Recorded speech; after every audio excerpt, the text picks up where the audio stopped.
নওগাঁ আসলাম।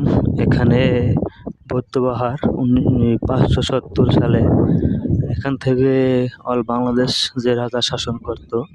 পিছনে যে পাহাড়ের মতো এটা হচ্ছে মন্দির।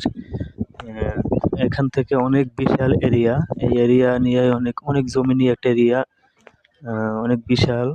না আসলে দেখতে পারবেন না, আসবেন দেখবেন ভালো লাগবো। নওগাঁ বুদ্ধ পাহাড়, এখান থেকে অল বাংলাদেশ যে রাজা শাসন করত, এই ছিল মেইন হেড। এই সব কিছু শাসন করত, এর নেতৃত্বে সব কিছু বাংলাদেশ চলতো, এই চালাইতো। বাট আসবেন ভালো লাগবো, ঘুরবেন নওগাঁ। আহ, আমিও ফার্স্ট টাইম আসলাম, এর আগে কখনো আসিনি। আপনারা আসবেন, ভালো লাগবে। সবাই ভালো থাকেন। আসসালামু আলাইকুম। নওগাঁ বৌদ্ধ পাহাড় অনেক বিশাল এরিয়া, ভিতরে অনেক সুন্দর। মানে আগের যে ইটগুলো ছিল, ছোট ছোট ইট, আহ, এখানে তারপরে টাইলস, এগুলো দেখার কিছু আছে এখানে।